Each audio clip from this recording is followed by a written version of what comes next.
Bismillahirrahmanirrahim. Assalamualaikum warahmatullahi wabarakatuh.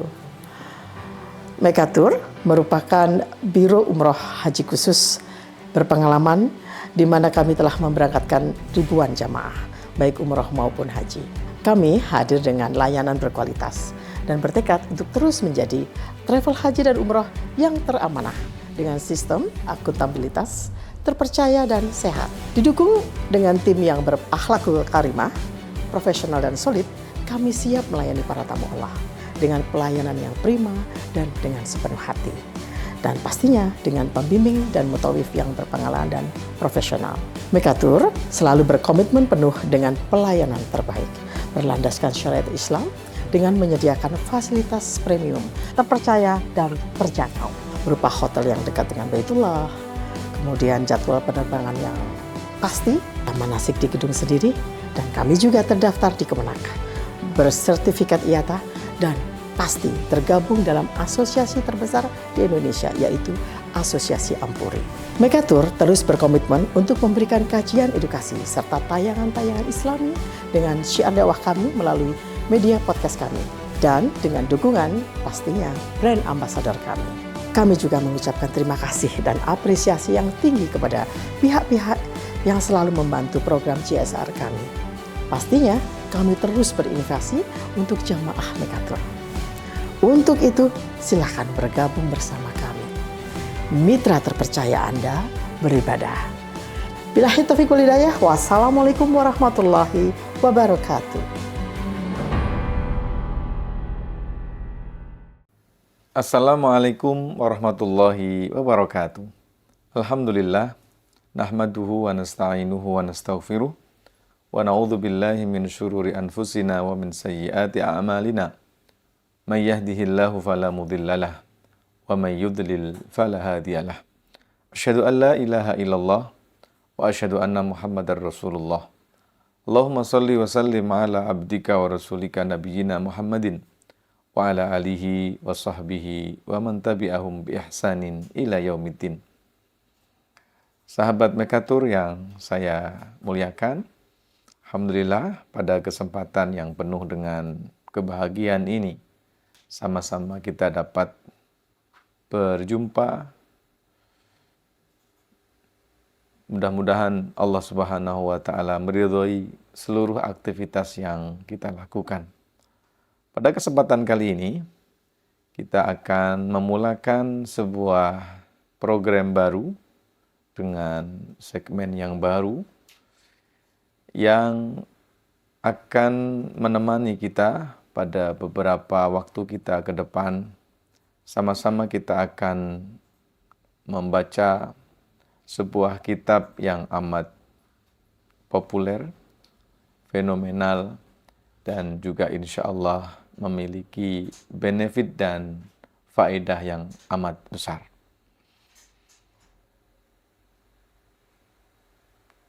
Kitab yang akan kita baca adalah kitab Riyadhus Shalihin min kalami Sayyidil Mursalin.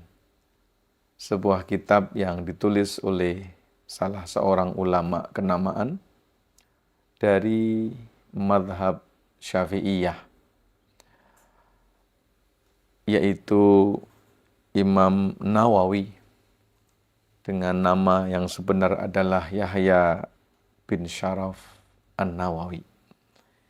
Imam Nawawi adalah salah satu ulama besar yang sangat dihormati, terutama dalam bidang fikih dan juga hadis. Ia merupakan tokoh penting dalam mazhab Syafi'i dan karya-karyanya selalu menghiasi perpustakaan pusat-pusat pendidikan di seluruh dunia. Salah satu di antara keistimewaan Imam Nawawi, meskipun wafat di usia muda, dalam usianya 45 tahun, dalam keadaan membujang, akan tetapi kewafatannya diiringi dengan karya-karya kitab, bukan hanya sekedar banyak, tetapi juga amat fenomenal. Sebuah sumber mengatakan bahwa Imam Nawawi semasa hidupnya berhasil menulis 48 kitab dalam beberapa dalam beberapa disiplin keilmuan. Bahkan ada sebuah sumber lain yang mengatakan karya yang berhasil beliau tulis sebanyak 115 karya, baik dalam bidang hadis, dalam bidang fikih, dalam bidang bahasa, dalam bidang akhlak, termasuk juga dalam bidang ulumul Quran.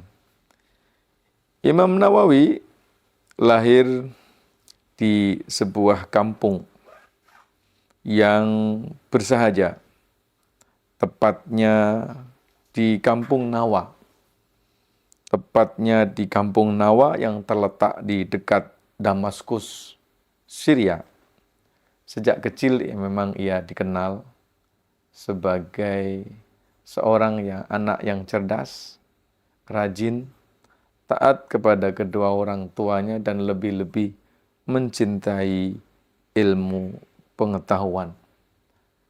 Di tangan para ulama di kampungnya ia berguru, hingga pada akhirnya pada saat usia 18, Imam Nawawi kemudian pergi ke Damaskus, belajar dengan ulama-ulama besar pada ketika itu, termasuk di beberapa madrasah.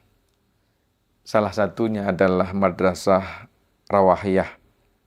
Di sana dicatat di dalam biografi dan tobaqat, tarjumahnya, dalam sehari Imam Nawawi mempelajari disiplin keilmuan sampailah 12 mata pelajaran dalam satu hari.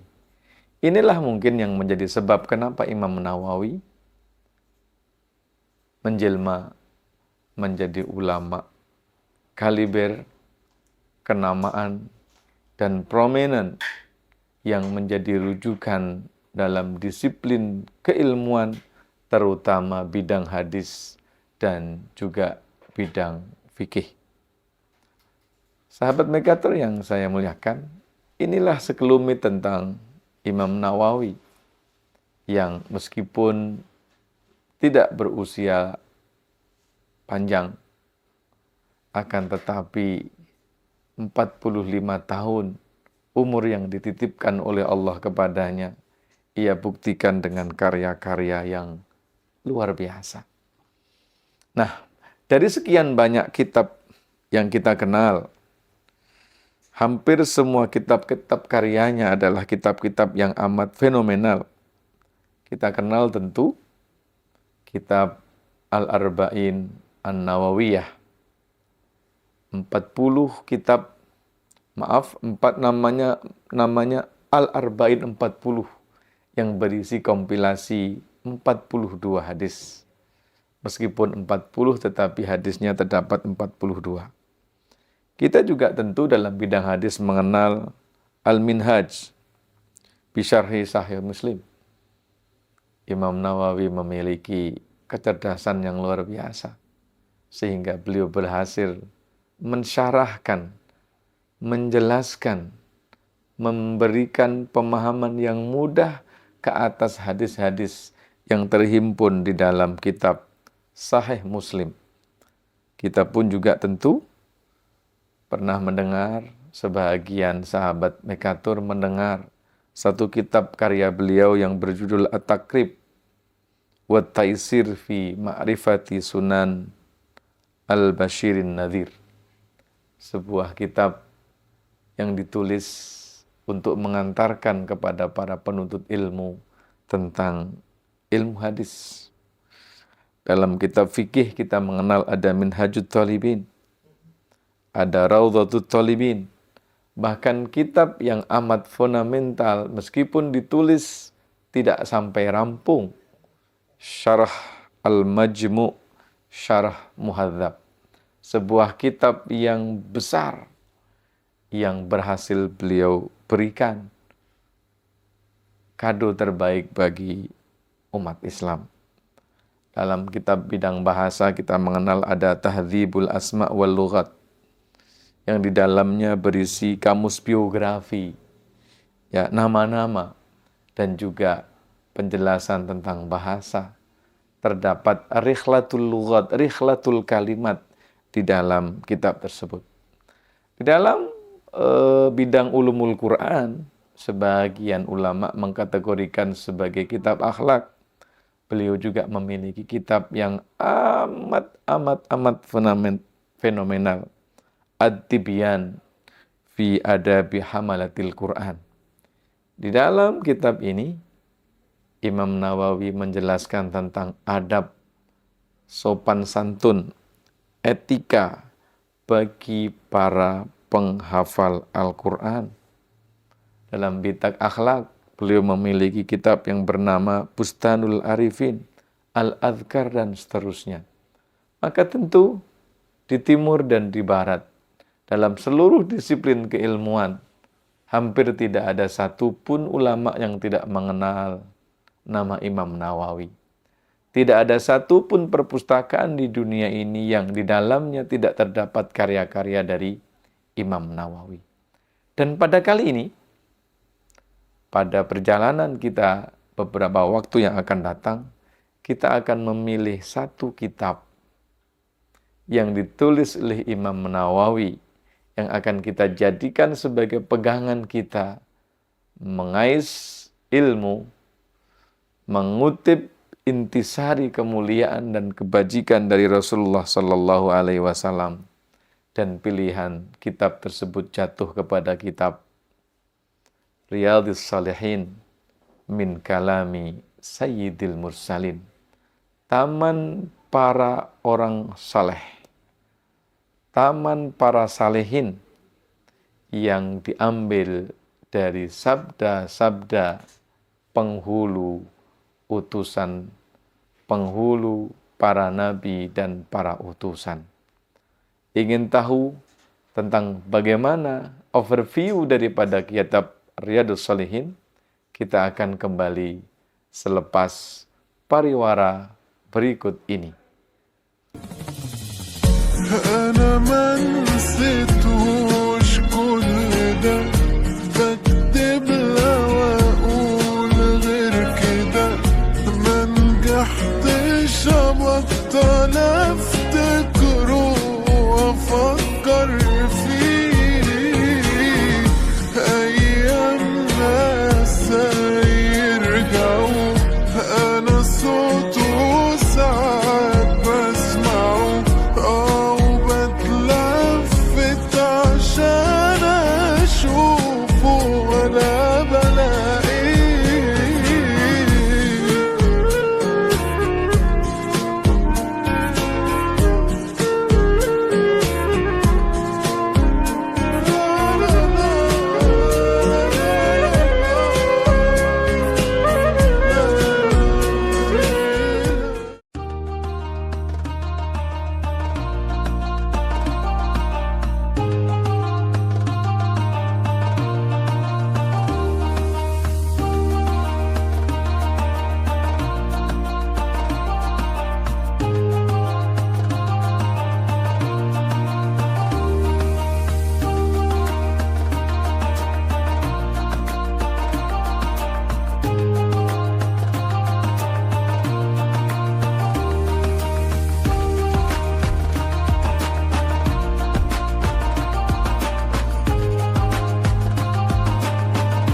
Sahabat Mekatur, berjumpa lagi kita pada sesi kali ini.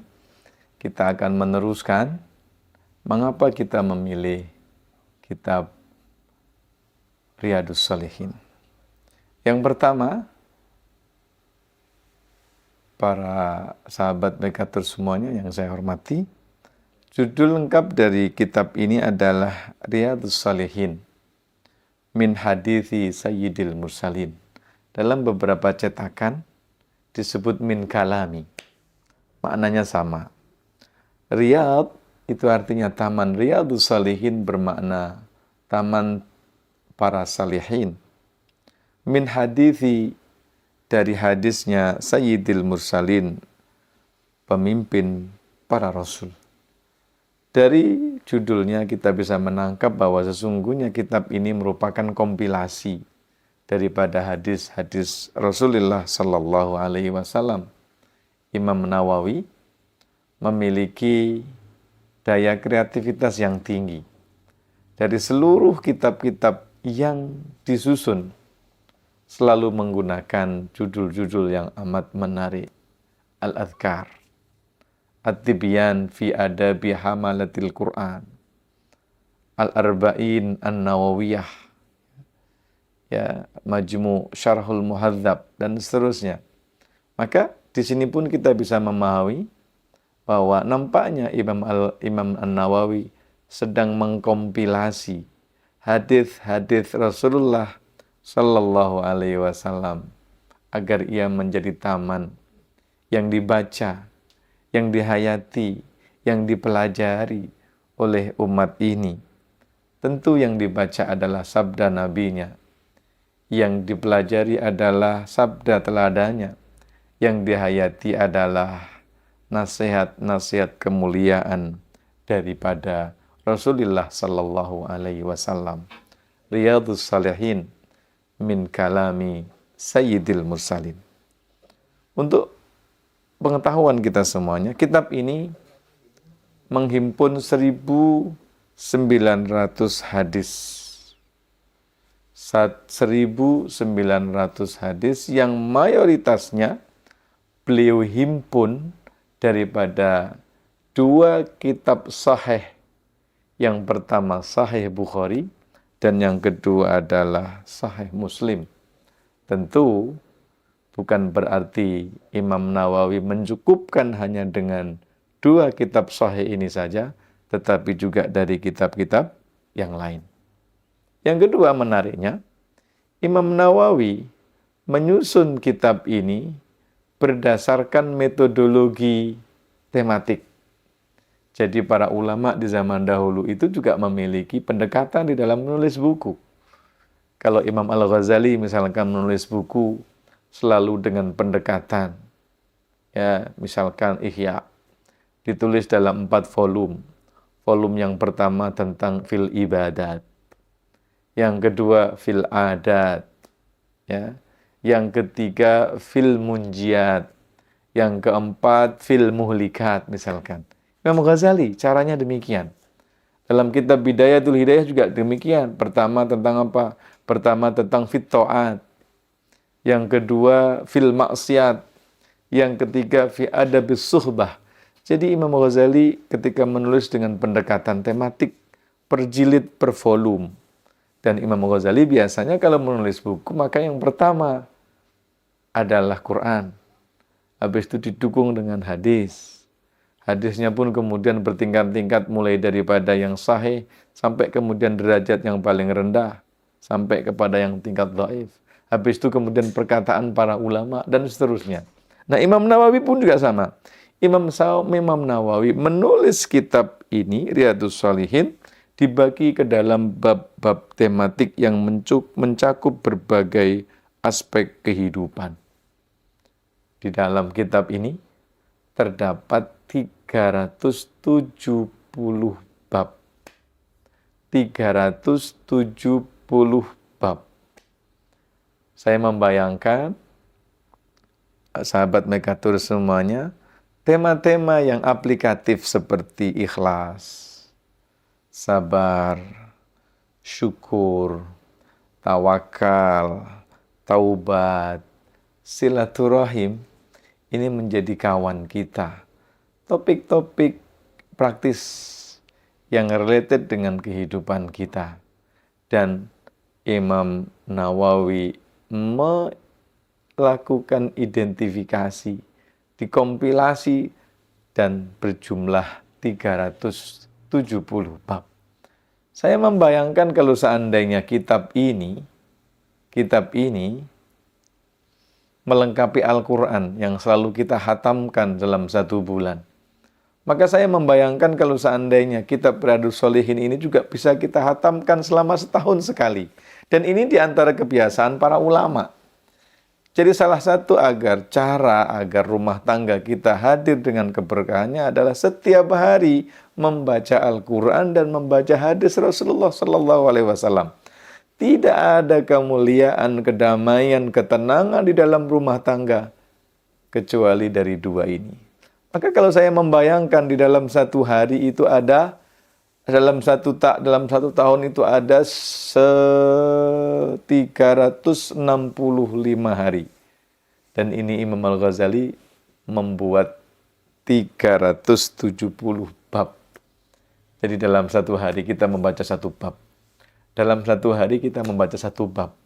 Sehingga kalau kita menghatamkan Al-Quran dalam 1 hari, 1 juz, menghatamkan 1 bulan khatam, maka saya membayangkan kalau kemudian per hari kita bisa membaca 1 bab dari kitab ini, sehingga setahun kita bisa menghatamkannya. Di antara keistimewaan kitab ini adalah sistematik dan tematis. Jadi sangat mudah difahami oleh berbagai kalangan. Oleh karenanya maka kita dapati kitab Riyadhus Shalihin ini termasuk kitab yang paling banyak dibaca oleh kaum muslimin. Di timur dan di barat sejak zaman dahulu sampai sekarang. Di masjid-masjid di dunia Islam, baik di negara-negara Arab ataupun di negara-negara non-Arab. Mengapa ini menjadi pilihan? Karena hadis yang dihimpun oleh Imam Nawawi di dalam kitab ini adalah sumbernya terpercaya, derajat hadisnya terjamin karena diambil daripada Sahih Bukhari dan juga Sahih Muslim. Sehingga setiap kita merasa ini kitab yang praktis, sangat cocok untuk digunakan sebagai panduan, membentuk akhlak, membina diri, membentuk etika harian setiap muslim. Sehingga kitab ini merentasi seluruh dimensi. Dibaca di perguruan tinggi, ya. Dibaca di sekolah tentu. Di masjid juga demikian. Majelis taklim juga demikian. Keberkahan yang Allah berikan kepada Imam Nawawi. Sebelum kita memulai masuk, saya ingin menyampaikan mengapa kitab ini kita pilih. Mengapa kitab Riyadhus Shalihin ini kita pilih untuk kita jadikan sebagai pegangan panduan kita di masa-masa yang akan datang. Yang pertama, isi hadisnya sahih dan tentu praktis.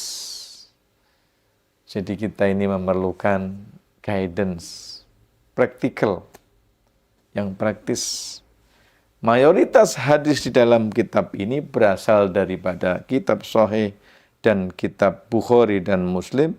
Tentu sumbernya otentik dan terpercaya. Dan tidak hanya sekedar itu, substansinya menghadirkan amal. Karena sejatinya ilmu yang kita pelajari ini harus berbuah amal. Yang kedua adalah mengasah akhlak dan hati. Setiap kita memerlukan ini. Kesibukan-kesibukan dunia yang menghadirkan kepenatan dunia perlu disentuh oleh sentuhan keberkahan sabda-sabda Rasulullah Sallallahu Alaihi Wasallam. Dan yang terakhir, kitab ini disukai oleh seluruh kalangan, baik dari para ulama sampai masyarakat awam, di dunia akademik, perguruan tinggi, sampai di pesantren, di sekolah, di masjid, di banyak kesempatan. Sehingga tentu tidak salah jika kemudian kita membaca kitab ini. Dan pertama yang akan kita baca pada kali ini adalah mukadimah bab yang pertama. Bapak Ibu semuanya, dan sebagaimana para ulama ketika menulis kitab-kitab mereka, baik kitab tafsir, kitab hadis, ataupun kitab fikih, mereka pasti akan memulakan dengan bab yang pertama. Apa itu? Bab ikhlas. Kenapa? Karena ikhlas ini adalah penentu segalanya. Yang akan menentukan perjalanan kita ke masa depan itu adalah keikhlasan. Maka Imam Imam Nawawi memulakan dengan firman Allah Subhanahu wa taala, "Wa ma umiru illa liya'budullaha mukhlishina lahuddin, khunafa'a wa yuqimus shalah wa yu'tuz zakah wa dzalika dinul qayyimah." Surah Al-Bayyinah ayat 5 ini mengajarkan kepada kita, menekankan kepada kita tentang orientasi Allah Subhanahu wa taala.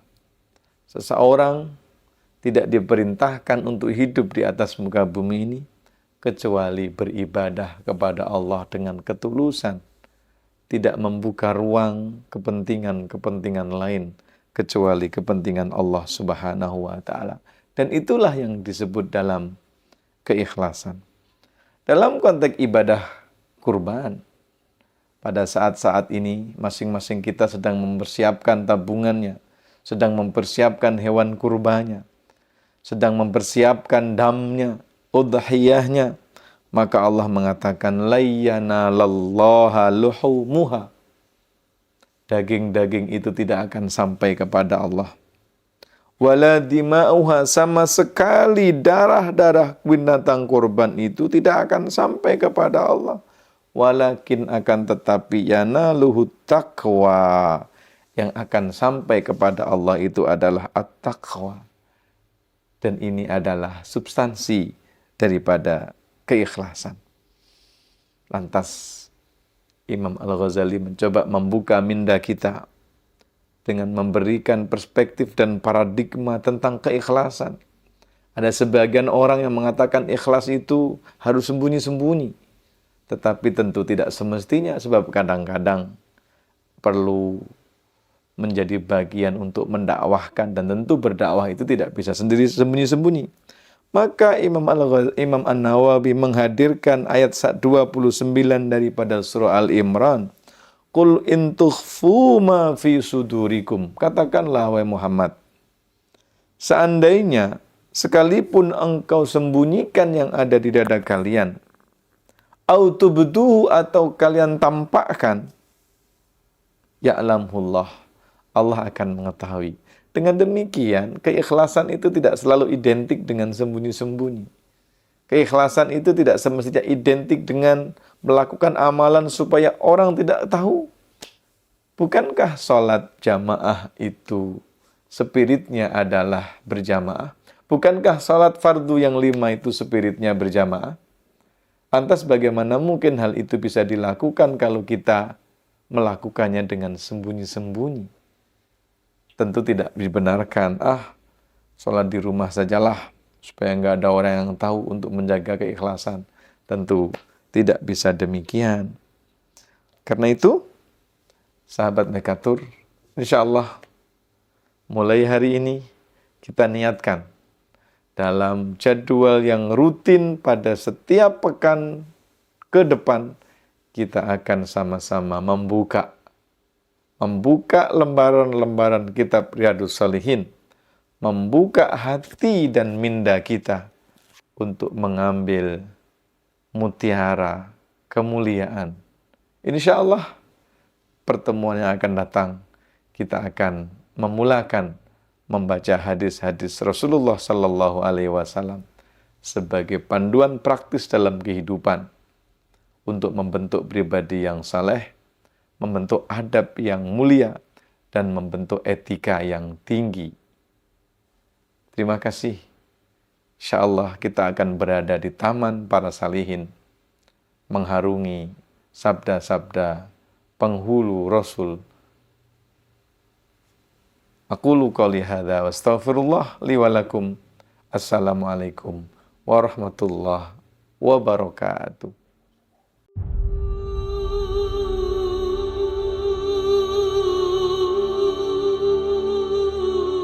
Setiap hari, waktu berjalan diam-diam.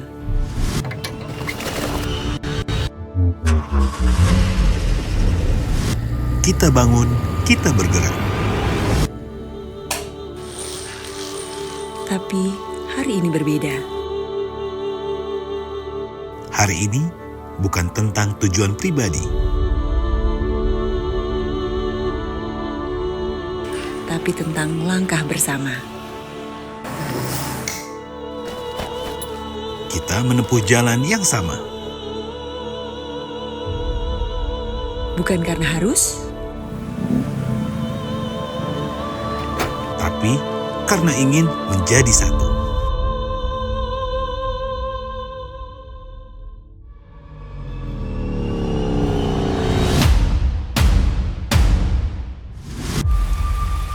Pagi ini kita akan menyatukan visi misi kita untuk menjadi tim work yang terbaik, Mekatur dan Lizara. Semuanya goal ini untuk jamaah kita tentunya dalam meningkatkan service excellent kita kepada jamaah. Company, gathering, Mekatur, together, do the best.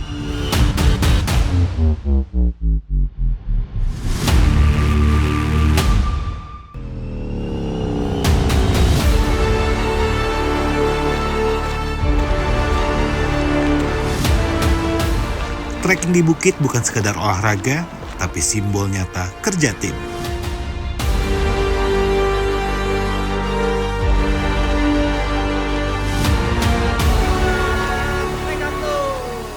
Di jalur yang menanjak dan penuh tantangan, semua orang harus berjalan bersama, saling menjaga ritme dan saling mendukung.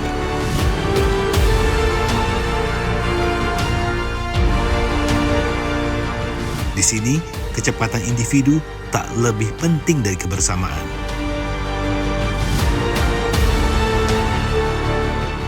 Puncak bukanlah segalanya, tapi bersama dalam kebaikannya. Keberhasilan sejati lahir dari kolaborasi, empati, dan kebersamaan di setiap langkah.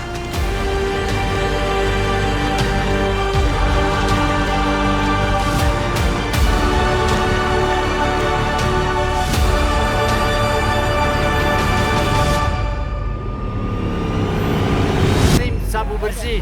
Yes. Subiwi.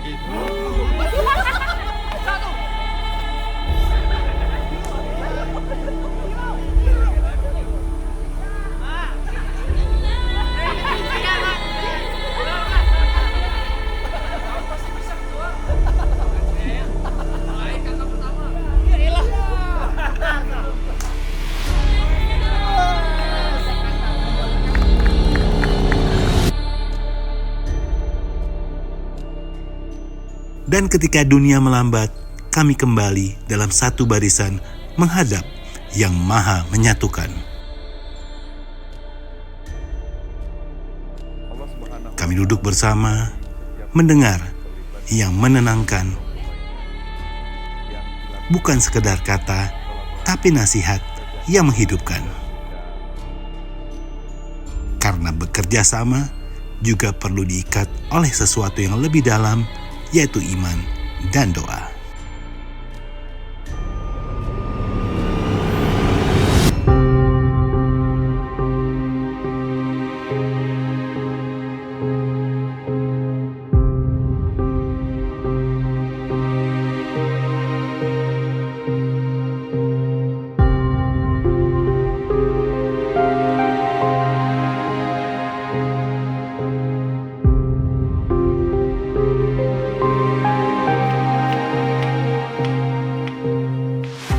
di balik apron itu bukan sekedar seorang pemimpin. Tapi jiwa yang tahu, perhatian tak selalu hadir lewat kata. Kadang tersaji hangat lewat satu piring sederhana. Ia memasak bukan sekedar memberi makan, tapi meracik rasa yang berkata, "Aku peduli."